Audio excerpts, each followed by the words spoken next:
নাটক কম করো প্রিয়, অনেক হয়েছে তনি আপু, এবার বাকিটি আপু কাটতে শুনে যান। খুব কম করো প্রিয় তনিয়াফা।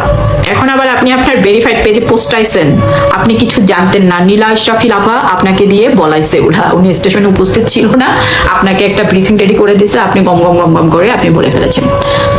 এই সমস্ত বাদ দিয়া তখন যেরকম সাংবাদিক ভাইয়াগুলাকে এগুলোকে সাংবাদিকই বলবো, কারণ এরা নিজেরাও জানে না কোন নিউজ মানে প্রচার করা উচিত, কোনটা প্রচার করা উচিত না, তাদেরকে আমরা সাংবাদিক বলবো। বাট অনেক ভালো সাংবাদিক ভাইয়ারা আছেন, তাদেরকে স্যালুট, তাদেরকে সালাম। আচ্ছা, তো সেই সাংবাদিক ভাইয়াদেরকে আবার ডাকেন, ডেকে আবার প্রেস ব্রিফিং করেন।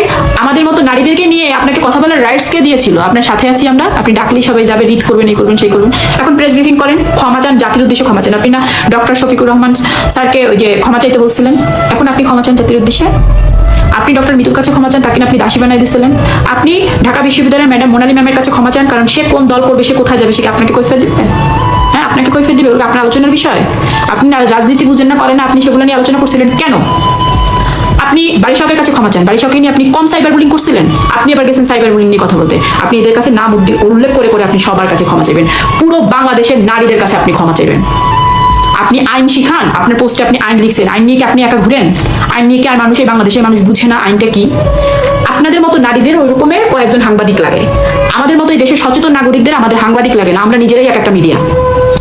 দেখেন, এরকম ভিডিও তো আসলে সবসময় মেক করবো না, যেহেতু এই বিষয়টা নিয়ে এখন ভাইরাল বা একটা ইস্যু হয়ে গিয়েছে, বা এখন এই জন্য আমরা এটা নিয়ে কথা বলছি, বা বলছি, এটা নিয়ে তো সারাক্ষণ কথা বলবো না।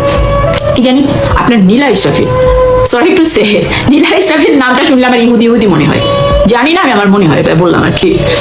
আর আপনি একটা বিষয় বলেন না যে পোশাক কখনো ব্যক্তিত্ব বহন করে না। নট অনলি আপনি, আপনার মতো আপনাকে যারা অনুসরণ করে এরা সবাই বলে যে পোশাক কখনো একটা মানুষের ব্যক্তিত্ব বহন করে না, মানে আপনারা যারা খুললাম চলাফেরা করেন। তো এখন পোশাক যদি ব্যক্তিত্বই বহন না করে, আপনি তো রিসেন্ট ওমরা হজে গিয়েছিলেন, দেখলাম ছবি, আপনি ওখানে বোরখা হিজাব এগুলো কেন করেছিলেন? যদি পোশাক ব্যক্তিত্বই বহন না করে। আপনাকে আমি কিছু কথা বলি, যদি আপনার এই বিবেকবোধ জাগ্রত হয় হবে, আদারওয়াইজ না। আমি আমার বলার কাজ বলে যাচ্ছি, পোশাক ডেফিনেটলি ব্যক্তিত্ব বহন করে। পোশাক যদি ব্যক্তিত্বই বহন না করতো, বোরখা দেখলে আমরা কখনো একটা মানুষকে বুঝতাম না যে সে মুসলিম। পোশাক যদি ব্যক্তিত্বই বহন না করতো, আমরা কখনো একজন দাড়ি টুপি পাঞ্জাবি পরা মানুষকে দেখলে আমরা কখনো বলতাম না যে সে মোল্লা বা সে হুজুর। পোশাক যদি একটা মানুষের ব্যক্তিত্বই বহন না করে, তাহলে আমরা নিশ্চয়ই মরা বাড়িতে মেকআপ দিয়ে তারপর যেতাম লাশ দেখতে। পোশাক যদি ব্যক্তিত্বই বহন না করে, তাহলে আমরা ভাইবা বোর্ডে ডেফিনেটলি লাল ড্রেস পরে ঢুকে যেতে পারতাম। পোশাক ব্যক্তিত্ব বহন করে, নট অনলি পোশাক, আপনার স্কিন, সাজসজ্জা, আপনার মুখের ভাষা, শব্দ চয়ন ডেফিনেটলি আপনার ব্যক্তিত্ব বহন করে। বাট যারা পার্সোনালিটি লেস, তাদের তো আসলে কোনো ব্যক্তিত্ব নিয়ে চিন্তা করতে হয় না, কারণ তারা তো সবকিছুই পারে। এই যে ফেসবুকটা না, এই ফেসবুকটা একটা চৌরাস্তা বুঝেন।